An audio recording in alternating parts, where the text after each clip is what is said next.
this past weekend in San Diego, sunny San Diego, the nerds gathered and rejoiced. They rejoiced because it was the annual tradition of dressing up as your favorite hero, heroine, not heroin the drug, but a female hero.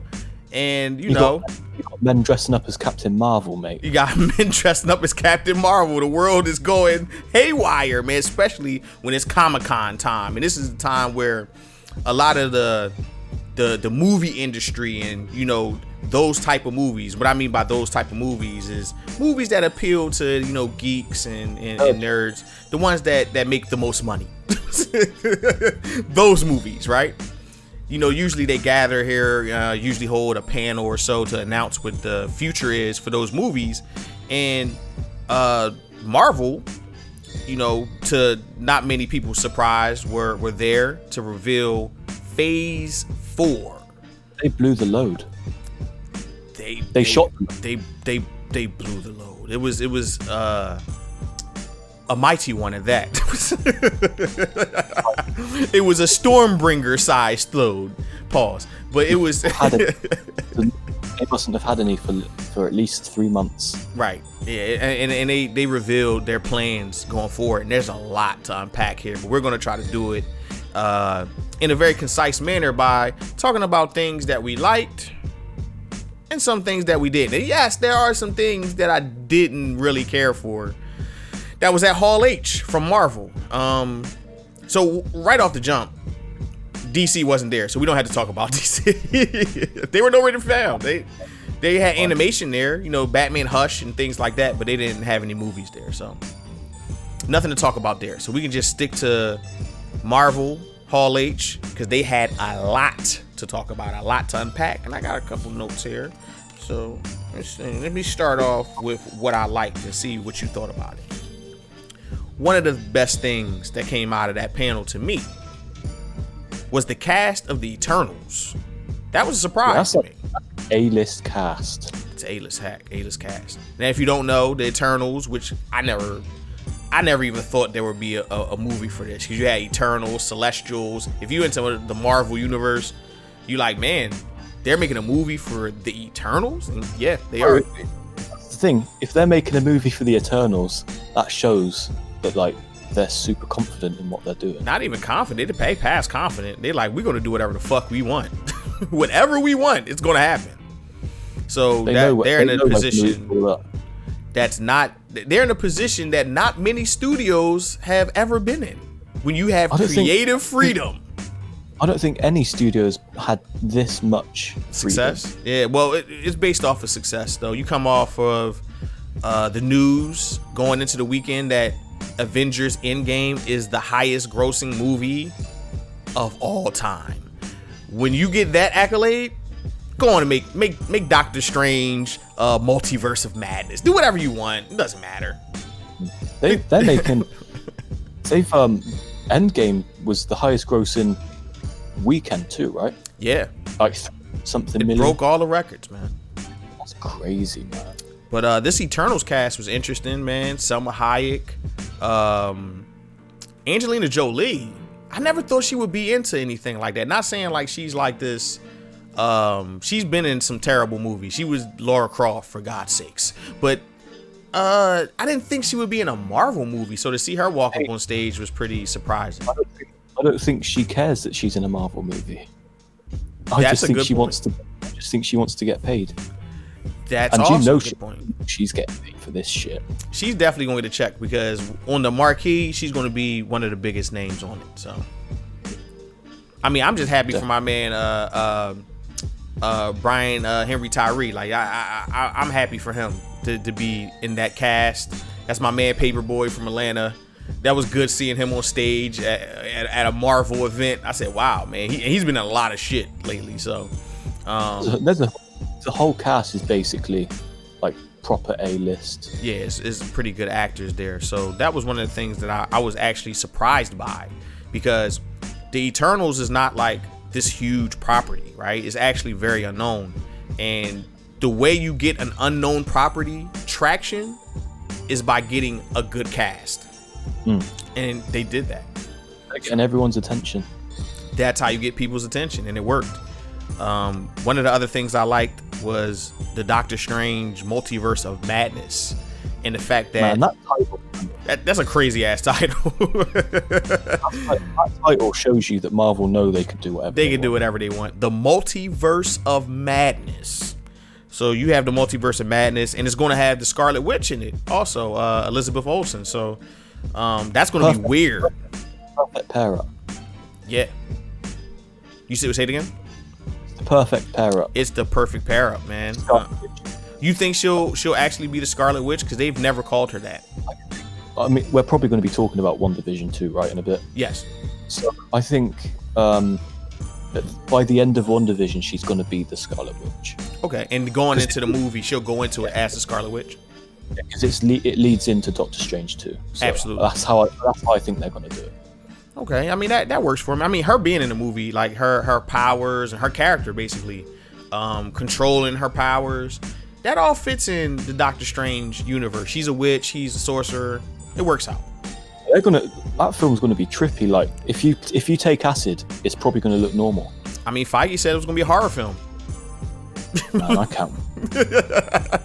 They're doing anything now. I mean, which is great because what they're steering away from, and I think they started this with Captain America: Winter Soldier. Instead of us making this this by the numbers superhero movie, quote unquote superhero movie, let's take a genre movie and add a superhero to it.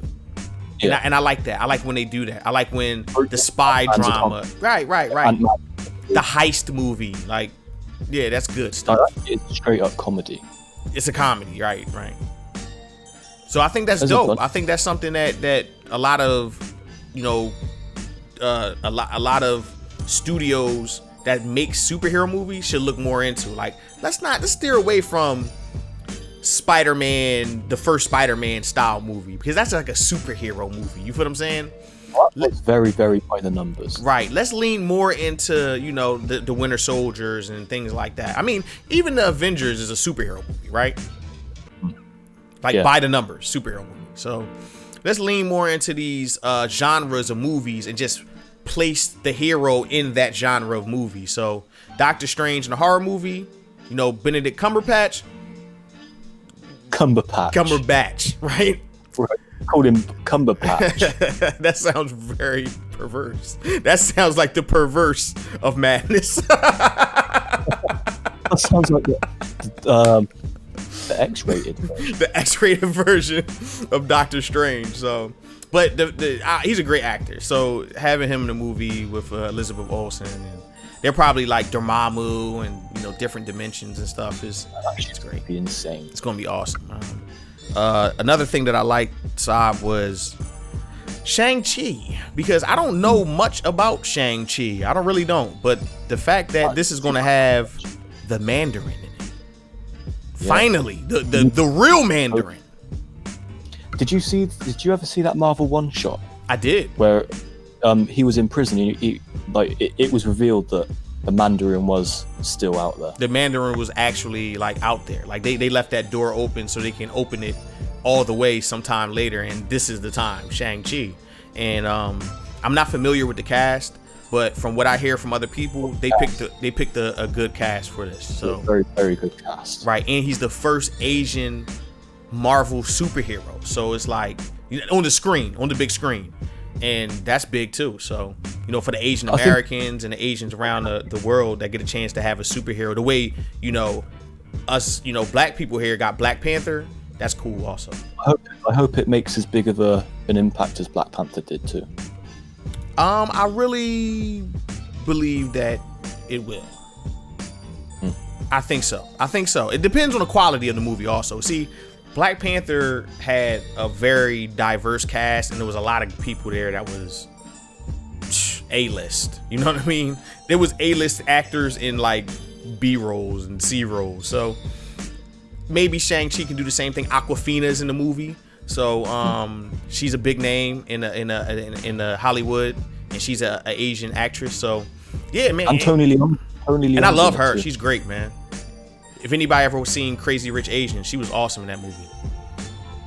I haven't seen that. It's a good movie. Yeah. It's a rom-com. You know what I mean? Romantic comedy. So, you got to be in the mood for that kind of thing. Masculine self wouldn't yeah, don't go into it with your masculine self. You have to demasculinize yourself to watch that show. Demasculinize. Start walking like a woman after that shit. Because it ain't gonna work out for you, man. You can't go in there with Thor's hammer, man. It's not gonna work. It's not gonna work. Hey, speaking of Thor's hammer, though, a lady is gonna be getting Thor's hammer. Yeah, that actually is one of the things that I didn't like. I wasn't too fond of Natalie Portman. Now, the idea of, because this is a comic that they basing this on, Thor: Love and Thunder, and you get Lady Thor, Valkyrie's in it. You might even get Beta Ray Bill. So yeah, they haven't announced that though, right? They didn't announce that, but I think that's going to be something they do there. I think they're going to just go crazy with this movie. He was an Easter egg in Ragnarok. Absolutely, he was the face on one of the buildings. So yeah, I believe that they're going to go over there. He is. Me growing up, I always knew who Beta Ray Bill was. So I don't. He's like one of them. Nick, when you think of Thor, that's one of them. You think of one of those. You think of that character. Absolutely. So I don't know if because as soon as I heard it, like in the DM, we all like basically all of us were under the same impression that it was like not that good of a thing. Well, but the Natalie Portman thing wasn't that good of a thing, because the last time Natalie Portman was like featured in a Thor movie, I thought she phoned it in. I thought she was there. It seemed like she was like uninterested. You sometimes you can see a actress or actor's performance and they feel disengaged. They just, it was a bad movie.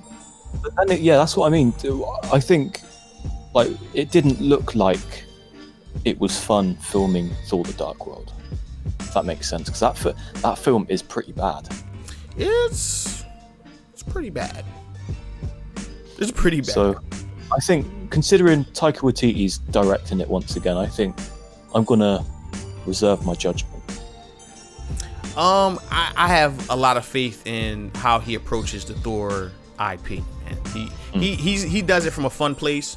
He know that it's hard to have that character be extremely serious, so they have a lot of fun with it. They bring the best, features out of Chris Hemsworth. Like, they make Chris Hemsworth valuable.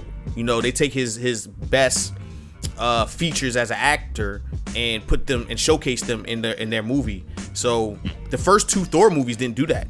We didn't know Chris Hemsworth was funny. You know what I mean? Thor was more serious in those movies. Yeah, they were trying to make a superhero movie instead of making like a cool movie with Thor in it. As soon as Thor Ragnarok came out, that is Thor now. That's Thor. That's Thor. So, Thor that we love now is the Thor from Thor Ragnarok. He was even the same in Endgame, to an extent. Yeah, I mean, I think that the Russos was like, hey man, that worked. We like that. I watched the interview with him. They said, wait till we tell Chris what we're doing with Thor. Right? He's gonna love it. And he did, man. He owned it, man. So I mean, I'm looking forward to the movie. The Natalie Portman casting, it makes sense. It's in the continuity. It's just I hope she does a better job. That's all. I hope she does it, because it will make it a better movie ultimately. I think for me to be completely confident in it, I'm going to need to see the first teaser trailer at least. Well, from what I understand, that's one of the 2021 movies, right? Yep, I think it's the last movie. It's the last movie, right? So we got some time before we see that'll probably be next year's Comic-Con or something like that. Yeah, we're not going to be seeing a teaser for quite a while. Nah, not for a good portion. In fact, the only thing that seemed like it was actually close to being ready to be shown, or because they did show a piece of it, was Black Widow. And I'm not gonna lie, man, I'm pretty sleep on that right now. Even I think they only started filming a few weeks ago. Right. So the footage that they showed there had to be like principal like stuff. One of their first scenes. Yeah. Like, what did they really show in the movie? Right. But I mean, the fact that they got something ready for Comic-Con is just crazy. These people are working around the clock, man. crazy, man. Marvel's so big. Marvel Studios is so big. It's insane. It's crazy. It's crazy. But one thing that I'm really interested in for Black Widow is David Harbour playing Taskmaster. That's going to be ridiculous. Is he Taskmaster? You sure about that? Yeah, he's Taskmaster. Taskmaster. That's incredible. He's got the shield and everything. He's got the hood. Really? I didn't know that. I didn't know that until I saw someone explaining it.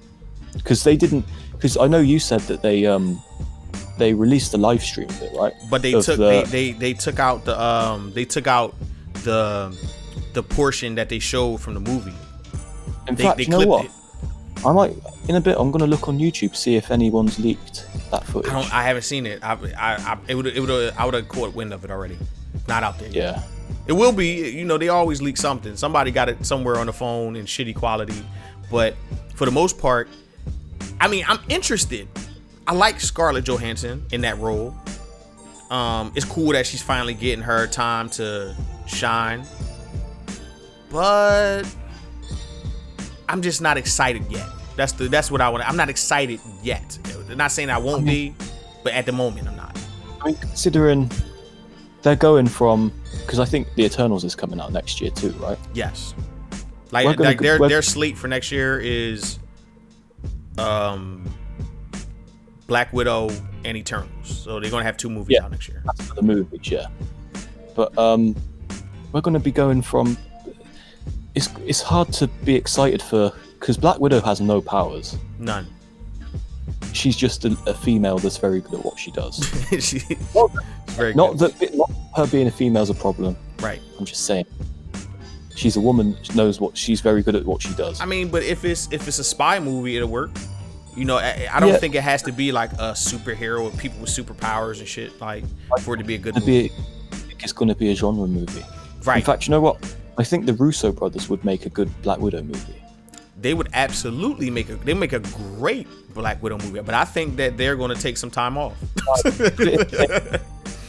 I think they're going to relax. In fact, they got a movie coming out very soon that has was it Chadwick? Is it Chadwick Boseman in it? Yeah, 21 Bridges. Yeah. That film. So they got their thing, what they're doing, and they had their own panel there to talk about some stuff that they were going to do. So they're going to take a break from the superhero movies for a while and relax, man. Because think about the immense pressure you had to be under to not think about the movies they made: Winter Soldier, Civil War, and 2 Avengers movies. I'm surprised they got every right to take a break. Say it again. I'm surprised they didn't pull their hair out. This is when you can tell people like their job. Oh yeah, you can tell. Definitely. And they're good at it, unlike some people. Unlike some people that want to make bullets and pearls drop in slow motion. Snyder. Caring about the actual property and the characters. Unheard concept by some. Hey, we're not here to take the piss out of DC. Unknown concept, but we're here to praise Marvel. Those guys, they deserve a break. I don't want to put no more work on them, even though I love their work, and I would like to see them make more movies like this. They can have 10 years off. Yeah, I'm going to see 13 Bridges anyway, so 21 Bridges. Jeez Louise. I'm going to see that. They filmed it here, so I'm going to go see the movie. It's in you Philly. Should know that it's 21 Bridges. Come on. Look, man, they actually shot portions of that movie in a house that's like maybe a quarter mile from here. Really? Yeah, it shut down the whole street. Chadwick was right up the street, man. I ain't want to walk up on him and hit him with the Wakanda forever because he might have punched me in the nose or something like that. But you know what? You would end up tearing up. I think you would. Nah, yeah, he would. No, I would. You said I would tear up? I think so. I might. I don't know. Right? Yeah, bro. I would tear up because he probably would jab me because he's sick of people walking up to him saying that. I think he loves it, man. Maybe we'll see. I don't know. Because guess what? The thing Feige did that I thought was interesting was when they revealed this slate of movies and TV shows. We're gonna talk about the TV shows in a minute. He mentioned that yes, Black Panther 2 is coming and we didn't talk about it yet. Yes, Captain Marvel 2 is coming. We didn't talk about it yet. Yes, Fantastic Four is coming. We didn't talk about it yet. Yes, Mutants, which means X-Men, is coming. So he's just giving you all of these things that they have in the works. We know we're not going to see a Fantastic Four movie for a long time, right? we can cancel that out for the immediate future. That might be phase 5. I would say phase 5. I think it'd be the tail end. I think X-Men would be like phase 6. You feel what I'm saying? So you think Fantastic Four's coming first? Yes. I mean, we haven't had a good Fantastic Four movie ever. You know, so the X-Men is still kind of fresh. You're talking about the X-Men that has 9 movies, so I don't think they really need to make an X-Men movie now. I think they can introduce some characters, maybe Storm here, Wolverine here, put them in other films. I think Storm's going to end up being in Black Panther 2. That'd be awesome. And I believe that we can't cancel out them showing that at was it D23? Was that event called? Yeah. D23. We can't cancel out them showing Black Panther there. You know, a smidgen of it. I have a feeling that because we've known for ages that Black Panther 2's been in development. For what I understand, he had the script. Coogler had the script ready after the first movie. He's ready to go. He's going to be doing with the I believe my conspiracy theory is they're waiting for some characters to become available, and one of them was Storm. Well, they're now available. So. You know how people are going to freak out when you get a Storm character next to T'Challa, man, and I also think that Namor is going to be a big part of this, and they had to wait to get that back also. He's going to be the villain. Like, look, if we're going to make magnifique. Gentleman's bet. I know you can't see me, but I'm holding my hand out. Right. A gentleman's bet. Nate's going to be the villain in the next movie. I'll take that bet, because I mean they could pull a couple other villains out to to give T'Challa a run for the crown, because that's what these movies are going to consist of. His nation and fighting for the nation, which is cool. Captain Marvel, though, I think is a ways out. I think we got a while before we see another Captain Marvel. They didn't even say it was being. Did they announce it was being worked on? He said Captain Marvel too. He said it. Oh, yeah. So, but we know that's not happening. It just came out. We just watched Captain Marvel. So, I mean, when you look at the first unveiling of the Phase 3 timeline of movies that were coming out, a lot of movies got shuffled. Yeah, we didn't have Spider-Man. Yeah. Which is going to happen next year, or not next year, but the year after, regardless. Yeah, I'm pretty sure. I'm damn sure. That's a 2021 movie, no doubt. I mean, the Inhumans was supposed to be a thing, and it wasn't. So yeah, man. So I think Black Panther 2 is going to be put on that timeline. I think you might be surprised, and Black Panther 2 comes out at the end of 2020. There it is, Black Panther 2. How happy I'd be if that was the case. I mean, you got to think a sequel to Black Panther 2 doesn't have to have like all this continuity with everybody else. It can stand alone on its own. It can be an isolated movie, because I thought the first one was pretty isolated. So they did, factor in a little bit of the Winter Soldier, which is funny because all of this stuff was going on in Wakanda, and the Winter Soldier still was like tucked away somewhere. Like he didn't have no interest in any of this was going on. Right? So, I don't think they had to fall into that continuity thing. And I don't think they had to do that with many of these properties, man. I don't think Shang-Chi has to be like connected to Doctor Strange. All you got to do is they can isolate the movie and then use a piece of it to connect it. That's it. They don't got to do like Easter eggs and shit. Nah. Each movie's going to have their underlying story element. Absolutely. That all connects. They're all connect. So they'll have a through line, which probably be a villain, a big bad, which is, it's fine.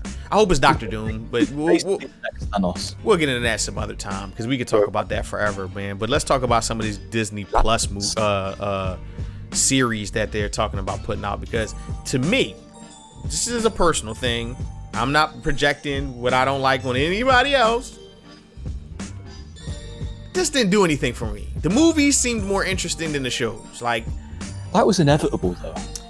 Yeah, because what the shows are doing is keeping characters around that, like we know that Chris Evans and Downey Jr. are gone. We're not going to see a Guardians 3 for a little bit. So, Chris Pratt, Star-Lord and all that, they're tucked to the side. So this is keeping that pieces of that first Infinity Saga around. You feel what I'm saying? And we're gonna weave some of the stories into some of these movies and things like that. That's the thing. That's the thing that really interests me, is that the Disney Plus series are actually gonna tie into the movies really like a lot. Which is cool. I mean, I think the Falcon and the Winter Soldier, which I'm not like ultra thrilled about. I'm not thrilled about that. I can't lie. I'm just not. It's okay. It's Falcon and Winter Soldier. We'll see. I'm pretty hyped for that. We'll see what that is. We've not really seen how their dynamic works. I mean, we did. They were together in Civil War, and they had like good chemistry in that movie. In that movie, not that much though. We're gonna get 8 hours of it. Yeah, which is it's fine. And the cool thing though is that I don't think these shows are gonna have seasons. I think they're gonna be one-offs. You really think so? I think they'll be one-offs. I think they'll just introduce other shows as time goes on. The only time that they've said like a season 1 of something is that What If. They've said season 1 is going to be because that's an animation. Like you got top tier actors and actresses in these shows. Like this ain't chump change here. You feel what I'm saying? Like, so I don't think they're gonna like do seasons and seasons of this unless the money, they rake the money in, and the actors stick around and do it. Because we also got WandaVision with Paul Bettany and Elizabeth Olsen revising their roles as Scarlet Witch and Vision. And I'm not, that's another wait and see for me. Like, we'll see. I don't like the title. I think the title's corny, but that doesn't matter. The thing I'm most interested in, I want to know how Vision's still alive. That too. So but we'll get all of those answers. Marvel does sometimes they do a good. I ain't gonna say all the time. Sometimes they do a good job of cleaning that shit up. So we'll see. Then of course you got the Loki series, which I like Tom Hiddleston. So it's a brilliant actor, but yeah, I'm neither here nor there for that. Because I'm kind of tired of Loki. I'm a little tired of Loki. I'm not tired of Loki, but I don't want to. Like, it feels like we're going back. Right. Again. Like, I want to go forward with the character. Right. I want to see him. Like, I want for him not to be dead. And if that's the case, then bring him into a series. Well, I don't want to spoil the movie, but at the end of Endgame, they went back in time. Loki got away with one of the, Infinity Stones, he got away with the Cosmic Cube, the Tesseract. I'm sorry, he got away with the Tesseract, and we're gonna find out what happened once he got away. I mean, I'm interested, but it's not even in the same reality. So right. So we'll see. I mean, he's a great actor, so I don't think that he owns that role. Some people, they just go through the motions. They're just there for the check. Like Jennifer Lawrence is Mystique. She's there for the check. She doesn't care about Mystique. So him is different. I'm glad Tom Hiddleston's getting paid more. Because really, what else have you seen him in lately? He hasn't done much lately, but that could be. We don't know. So I don't think that's a issue. I think he's Loki, man. He's owning it. Last time I seen Todd Hiddleston, he was in a commercial, like a car commercial or something like that. It was a cool commercial though. It was cool. It was cool as fuck. But I don't know. What was the other TV show? I'm missing one here. It was 5 of them. I mean, they had the What If cartoon, which we mentioned briefly, but what is it? Hawkeye. Yep, Jeremy Renner. That's another one. That's why I said to me it was just like, okay, what I mean? He's gonna have a protege in that. Yeah, it's like, hey man, let's keep Hawkeye around for a little bit longer. It didn't really move me much. I was just like, I'm gonna watch all of these. Of course, bro. We're fans, man. Look, I'm a fan. Of course I'm gonna watch it, but I can't say that I'm excited. Like, for instance, go back to the Netflix shows. I was excited, man. I was excited. Daredevil, I said, whoa, Daredevil show. Oh, yeah, I need to see this. Luke Cage, really? Oh, yeah, I need to see this. Now Iron Fist, I was a little sketchy on, but even Jessica Jones, by season 2 of Jessica Jones, I was invested in that character. And it was cool to see them come together as the Defenders, even though that series flopped. I didn't even see that series. Probably should watch it just cause. It feels like there's really no point because it's over, because it's a done deal. that's the thing. Those Netflix series aren't part of any phase. No, they're their own thing, you know, which I don't mind, because to me, Daredevil season 1, 2, and 3, this is going to be, you know, controversial statement. It's hot take. It's the best superhero TV show ever of all time. I can't really. Nothing is better than that. I'm sorry, nothing. There's nothing better than that. I can't really say. The 13 episodes that's in season 1, 2, and 3 is the best superhero TV you ever going to see. I did like Punisher season 1. Punisher season 1 was pretty good, but this was something else. I think Luke Cage season 2 was better to me than Daredevil. Ooh. I love that season. Ooh. Oh. I don't know about that, man. When that one scene with him and Iron Fist and they were working together. That was pretty cool, but oof, man. I mean, I like season 2. I like season 2 more than season 1, believe it or not. A lot of people didn't, you know, they was kind of sour on season 2. I thought season 2 was cool. I like the Bushmaster and stuff like that, but Daredevil season 1 was excellent. Season 2 managed to get a little bit better than that, and season 3 was like, man, this is the shit. So I don't know, bro. That was the Kingpin, man. The Kingpin is just so good. Like, they need to bring out. I do agree with you that out of any of the characters or any of the shows that need to be brought into the movies somehow, gotta get Daredevil in there some way. Gotta get what's his name, Charlie Cox. You gotta find a way to get him, because he's not going to say no, is he? Hell no, he's not going to say no. And neither is Vincent D'Onofrio. He's not going to say no to be Kingpin. He's going to sign me up today.